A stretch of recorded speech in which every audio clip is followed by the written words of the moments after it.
Big boss live അപ്ഡേറ്റ്സിലേക്ക് സ്വാഗതം. അങ്ങനെ പാവ ടാസ്കിന്റെ 2 റൗണ്ട് കഴിഞ്ഞിരിക്കുകയാണ്. രണ്ടാമത്തെ റൗണ്ട് കഴിഞ്ഞപ്പോഴാണ് അനു ഈ അലമുറയിട്ട് കരയാൻ തുടങ്ങിയത്. ഗാർഡൻ ഏരിയയിലാണ് ഒരു കൺവെയർ ബെൽറ്റ് വെച്ചിരിക്കുന്നത്. അത് കൂടെ പല പല പാവയുടെ ഭാഗങ്ങൾ വരും. അതെല്ലാം കൂടി ശേഖരിച്ച് വെച്ച് ഒരു പാവ ഉണ്ടാക്കണം. രണ്ടാമത്തെ റൗണ്ടും അവസാനിക്കുന്നു. റൈറ്റ് സൈഡിൽ ആര്യൻ, നെവിൻ, അനുമോളാണ് ഒന്നിച്ചിട്ട് ആ വരുന്ന ഭാഗത്ത് നിൽക്കുന്നത്. അപ്പൊ അനുവിന്റെ കയ്യിൽ നിന്നും ആര്യൻ, നെവിനും തട്ടിപ്പറിച്ചുകൊണ്ട് പോയി എന്നാണ് പറയുന്നത്. ഈ ടാസ്ക് അവസാനിക്കുമ്പോൾ ഇവർ 3 പേരും അവിടെ കിടന്ന് ഉരുണ്ട് കളിക്കുന്നതാണ് കാണിക്കുന്നത്. അനുവിന്റെ അടുത്ത് തട്ടിപ്പറിച്ച് കൊണ്ടുപോയതൊന്നും തോന്നിയിട്ടില്ല. കാരണം താഴെ ചിലത് വീഴുന്നുണ്ട്. അങ്ങനെ താഴെ കിടന്ന് നെവിൻ എടുക്കുന്നുണ്ട്, ആര്യൻ അപ്പുറത്ത് വേറെ എന്തൊക്കെയോ എടുക്കുന്നുണ്ട്. അപ്പോഴേക്കും അനു അങ്ങോട്ട് ബഹളം വെച്ച് കരഞ്ഞു തുടങ്ങി. ആ തുടക്കത്തിൽ ആ ജിസേലിൻ്റെ ഒരു പ്രശ്നം ഉണ്ടായിരുന്നല്ലോ, അതേപോലെ തന്നെ അനു സൈഡിൽ പോയിരുന്ന് നിലവിളിച്ച് കരയാൻ തുടങ്ങി.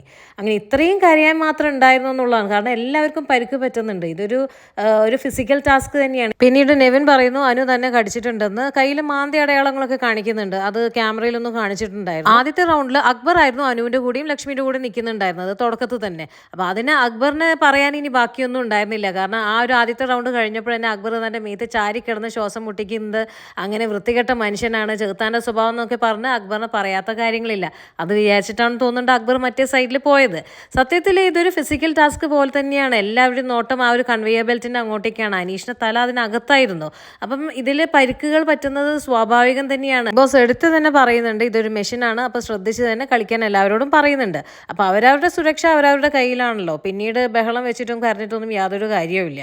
എന്ത് തന്നെയായാലും മൂന്നാമത്തെ റൗണ്ടിന് വേണ്ടി എല്ലാവരും കാത്തിരിക്കുകയാണ്. ഫുഡൊക്കെ കഴിച്ച് വന്നോളാൻ ബിഗ് ബോസ് പറയുന്നുണ്ട്. കൂടുതൽ ലൈവ് അപ്ഡേറ്റ്സിനായി ഈ ചാനൽ ഒന്ന് സബ്സ്ക്രൈബ് ചെയ്യുക.